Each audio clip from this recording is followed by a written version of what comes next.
Shalom Bapak Ibu Saudaraku yang kekasih di dalam Tuhan. Senang bertemu kembali untuk kita memuji dan memuliakan nama Tuhan dan kita mendengarkan firman Tuhan. Dimanapun kita berada, ketika kita siap membuka hati kita untuk Tuhan, untuk mendengarkan firman Tuhan, saya yakin Tuhan hadir dan Tuhan melawat kita semua. Sebelum kita mendengar firman Tuhan, mari kita berdoa. Bapa kami yang ada di dalam sorga, kami mengucap syukur untuk pemeliharaan-Mu yang begitu sempurna dalam hidup kami, sehingga kami dapat menjalani hidup kami hari lepas hari sampai hari ini. Dan kami boleh ada sebagaimana kami ada, semua karena kemurahan Tuhan. Oleh sebab itu kami mengucap syukur, dan saat ini kami rindu mendengar firman-Mu.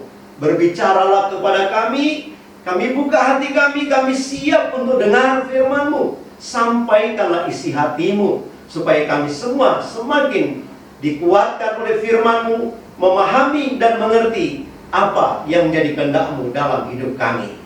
Terima kasih Tuhan, ampuni setiap dosa dan kesalahan kami. Di dalam nama Tuhan kami Yesus Kristus, kami berdoa. Haleluya. Amin. Hari ini saudara, kita akan sama-sama belajar firman Tuhan dengan tema fokus yang tepat. Fokus yang tepat.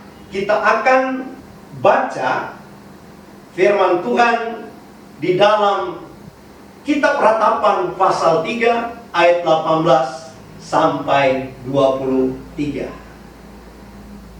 Demikianlah bunyi firman Tuhan. Sangkaku hilang lenyaplah kemasyuranku dan harapanku kepada Tuhan.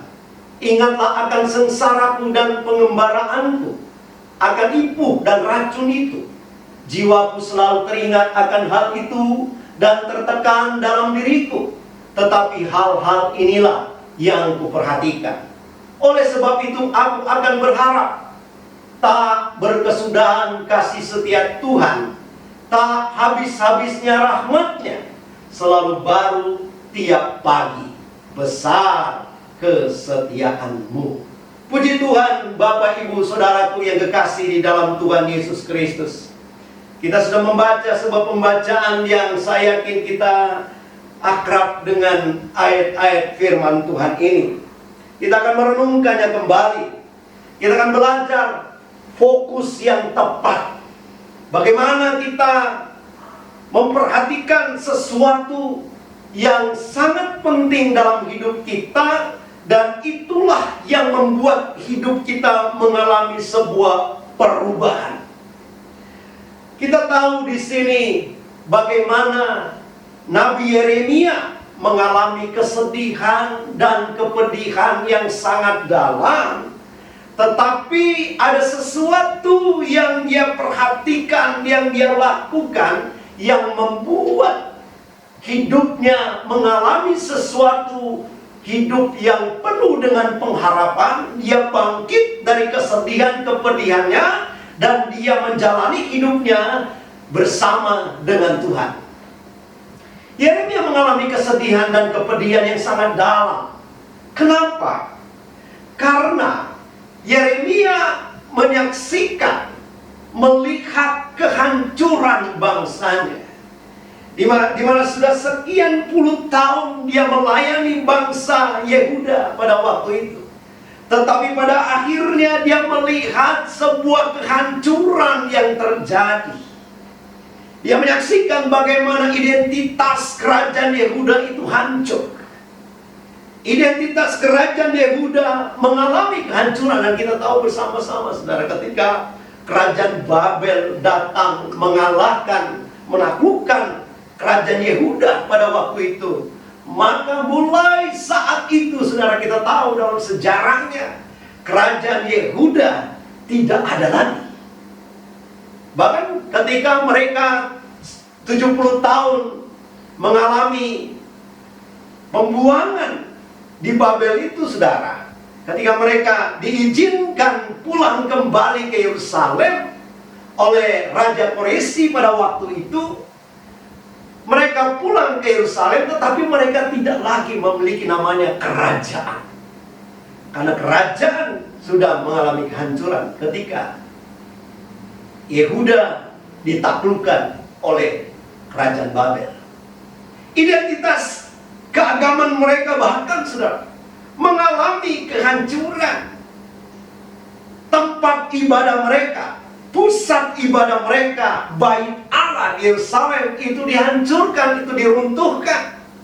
Sehingga, saudara, tidak ada lagi kegiatan-kegiatan ibadah yang biasa dilakukan oleh orang-orang Israel di Bait Allah.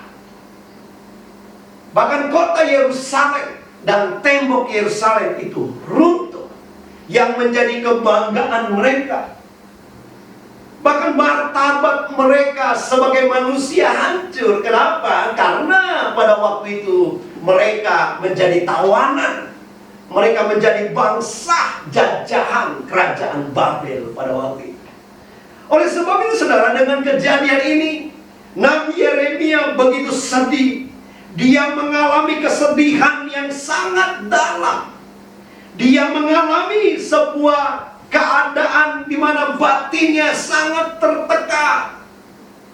Sepertinya sudah tidak ada harapan lagi, saudara. Dan itu yang terjadi di dalam kehidupan Yeremia. Nah, Bapak Ibu Saudaraku yang kekasih di dalam Tuhan, ketika Yeremia fokus kepada keadaan itu, saudara, kepada kehancurannya, kegagalan, penderitaan, bahkan dia berbicara tentang masalah, saudara, ternyata membuat dia semakin tertekan, membuat dia semakin tidak berdaya, kehilangan harapan. Ketika fokus perhatiannya tertuju kepada kehancuran itu, kegagalan itu, penderitaan masalah itu, ternyata dia semakin tertekan. Seperti yang dikatakan di dalam ayatnya yang ke-20. Ayatnya yang ke-20 itu berkata, jiwaku selalu teringat akan hal itu dan tertekan dalam diriku. Apa yang selalu dia ingat, yang menjadi fokus perhatiannya? Kehancuran bangsanya, penderitaan pergumulan bangsanya. Ketika dia fokus kepada hal tersebut, saudara, dikatakan dalam ayat yang ke-20, dia semakin tertekan. Tertekan dalam dirinya. Dalam terjemahan yang lain berkata, terus menerus hal itu kupikirkan, sehingga batinku tertekan. Terus menerus hal itu kupikirkan. Saudara, ketika Nabi Yeremia terlihat terus menerus, berarti memang fokus perhatiannya itu kepada kegagalannya, kepada kehancurannya, saudara. Dan itu membuat dia semakin tidak berdaya, membuat hidupnya makin tertekan. Nah, Bapak Ibu Saudara, kadang-kala ini juga terjadi dalam kehidupan kita sebagai anak-anak Tuhan. Ketika kita fokus kepada keadaan, fokus kepada misalnya kegagalan kita, kehancuran kita, penderitaan kita, masalah kita, persoalan kita, itu membuat kita semakin tidak berdaya, membuat kita semakin tertekan, saudara. Oleh sebab itu, saudaraku yang kekasih dalam Tuhan, mari hari ini kita belajar untuk tidak fokus kepada keadaan kita yang sedang kita alami, yang kita sedang hadapi hari-hari ini. Kita tidak fokus kepada kesulitan kita, kepada penderitaan kita, kepada masalah persoalan kita. Tetapi ada fokus yang tepat yang harus kita lakukan. Karena ketika kita fokus kepada penderitaan kita, ketika kita fokus kepada kesulitan kita, ketika kita fokus kepada masalah kita, fokus kepada persoalan kita, rasanya, saudara, keadaan itu, persoalan itu, kesulitan itu semakin besar dan semakin menekan hidup kita. Oleh sebab itu kita perlu fokus yang tepat. Di dalam firman Tuhan ini, Bapak Ibu Saudara, apa fokus yang tepat yang harus kita lakukan? Seperti yang Yeremia lakukan, saudara. Yeremia lakukan di dalam ayat yang 21, saudara. Ayat 21 di situ dikatakan, tetapi hal-hal inilah yang kuperhatikan. Perhatikan. Hal-hal inilah yang kuperhatikan. Oleh sebab itu, aku akan berharap. Ayat sebelumnya, saudara, di dalam ayat yang 20 yang dia perhatikan adalah, yang menjadi fokus perhatiannya adalah kehancuran bangsanya, kegagalan, penderitaan dan sebagainya, sehingga dia semakin tertekan. Tetapi, saudara, dia merubah fokus perhatiannya, yaitu, saudara, kalau kita baca dalam ayat yang 21 ini, hal-hal inilah yang kuperhatikan, yang menjadi fokus perhatiannya. Oleh sebab itu, aku akan berharap. Dalam terjemahan yang lain berkata, meskipun begitu, harapanku bangkit kembali ketika aku mengingat akan hal ini. Jadi, saudara, ketika dia merubah fokus perhatiannya, dia bangkit, harapannya bangkit. Dia bangkit. Dan ini sangat penting untuk setiap kita sebagai anak-anak Tuhan, supaya merubah fokus perhatian kita. Tidak lagi kepada kesulitan, masalah, persoalan kita, tetapi kepada hal-hal yang sangat penting yang menjadi fokus perhatian kita. Semakin kita fokus kepada penderitaan, kesulitan, masalah kita, semakin besar persoalan dan masalah itu, dan semakin menekan kehidupan kita. Oleh sebab itu, apa fokus yang tepat yang harus kita lakukan? Yang pertama, Bapak Ibu Saudaraku yang dikasih, dalam ayat 21 sampai ayat yang 23 dikatakan, tetapi hal-hal inilah yang kuperhatikan. Oleh sebab itu, aku akan berharap. Tak berkesudahan kasih setia Tuhan, tak habis-habisnya rahmatnya, selalu baru tiap pagi, besar kesetiaanmu. Saudara, fokus yang tepat. Yang pertama adalah kita fokus kepada kasih setia Tuhan. Fokus kepada kasih setia Tuhan. Saudara, mari kita beralih perhatian kita. Jangan kita fokus kepada kesulitan kita. Jangan kita fokus kepada persoalan kita, penderitaan kita, kegagalan dan sebagainya. Tapi mari kita fokus melihat, memperhatikan hal yang sangat penting, yaitu fokus kepada kasih setia Tuhan. Fokus kepada kasih setia Tuhan. Kenapa? Karena di sini dikatakan tak berkesudahan kasihnya, tak habis-habisnya rahmatnya, selalu baru tiap pagi, besar kesetiaan Tuhan. Jadi Bapak Ibu Saudaraku yang dikasih di dalam Tuhan, fokus kepada kasih setia Tuhan. Di dalam ayatnya yang 21 sampai 23 itu dikatakan demikian. Kasih setia Tuhan itu tidak pernah berkesudahan, tidak habis-habisnya, selalu baru setiap pagi, besar kesetiaan Tuhan. Saudara mungkin berkata, wah saya habislah, saya hancur, gagal dan sebagainya. Ingat Bapak Ibu Saudara, mari kita fokus kepada kasih setia Tuhan yang tidak pernah berkesudahan, yang tidak pernah habis-habisnya rahmat-Nya. Pasti ada perubahan, pasti ada pengharapan. Ada sesuatu yang Tuhan kerjakan dalam hidup kita, ada sesuatu yang baru yang Tuhan berikan, kerjakan, lakukan dalam hidup kita. Kenapa? Karena kasih setia Tuhan itu tidak berkesudahan, tak pernah habis-habisnya rahmat-Nya. Mari fokus kepada kasih setia Tuhan. Yang kedua Bapak Ibu Saudaraku yang kekasih dalam Tuhan, fokus yang tepat yang harus kita lakukan adalah fokus kepada menerima. Menerima dan bagaimana kita menjalani hidup ini.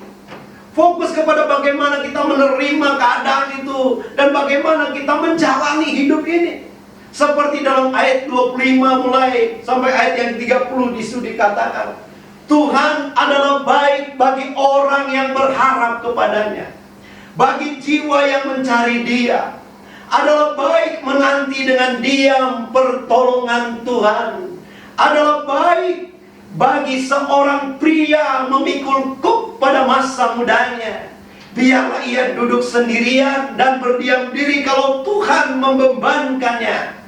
Biarlah ia merebahkan diri dengan mukanya dalam debu. Mungkin ada harapan.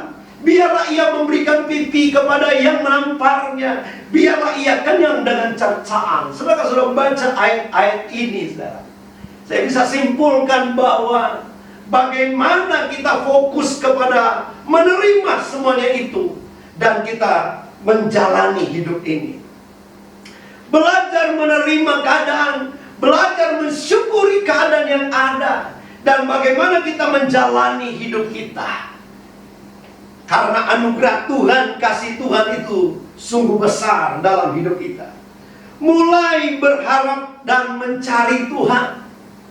Kita mencari Tuhan, pertolongan Tuhan. Mari kita mengambil tanggung jawab yang ada pada kita. Dan kita merendahkan diri kita.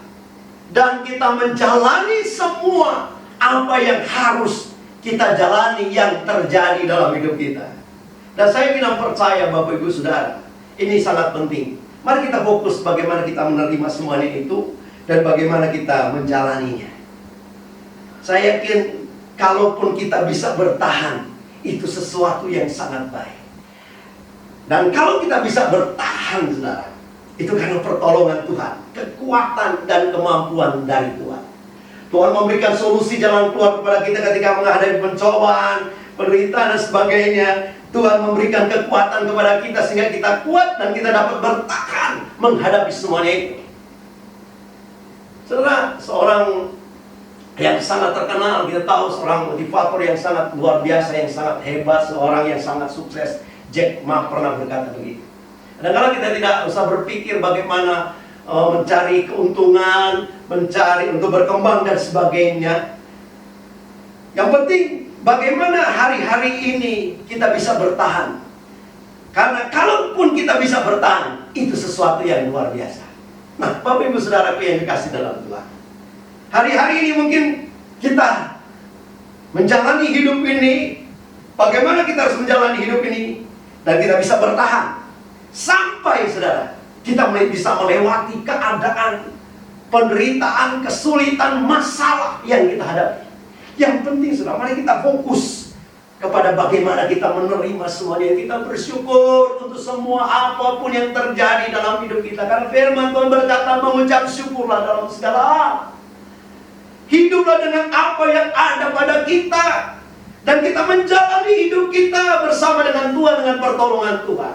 Mari, saudara, yang kedua, fokus yang tepat adalah fokus kepada bagaimana kita menerima dan menjalani hidup ini dengan anugerah dan pertolongan Tuhan. Yang ketiga, Bapak Ibu Saudara, fokus yang tepat yang harus kita lakukan, fokus kepada waktu Tuhan. Fokus kepada waktu Tuhan, karena ada waktu Tuhan yang tepat. Seperti di dalam ayat yang ke-31 sampai ayat yang ke-33, disitu dikatakan, karena tidak untuk selama-lamanya Tuhan mengucilkan, Karena walau ia mendatangkan susah, ia juga menyayangi menurut kebesaran kasih setianya. Karena tidak dengan rela hati ia menindas dan merisaukan anak-anak manusia. Bapak Ibu Saudaraku yang kekasih dalam Tuhan, mungkin hari-hari ini saudara diizinkan oleh Tuhan mengalami sebuah kegagalan, kehancuran, persoalan, masalah, kesulitan dalam hidup kita. Tuhan izinkan kita menghadapi dan mengalami semuanya itu. Tetapi ada waktu Tuhan untuk memulihkan kita. Ada waktu Tuhan untuk mengangkat kita. Seperti yang dikatakan di dalam ayat-ayat firman Tuhan ini. Karena tidak untuk selama-lamanya Tuhan mengucilkan. Karena walau ia mendatangkan susah, ia juga menyayangi menurut kebesaran kasih setianya. Karena tidak dengan rela hati ia menindas dan merisaukan anak-anak manusia. Saudara, ketika bangsa Yehuda ini mengalami kehancuran dalam hidup mereka, dan mereka dibawa, ditawan, di pembuangan di Babel, saudara.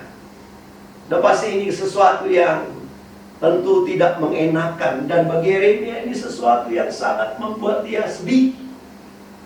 Tetapi mereka harus belajar fokus kepada waktu Tuhan, karena tidak untuk selama-lamanya Tuhan membiarkan.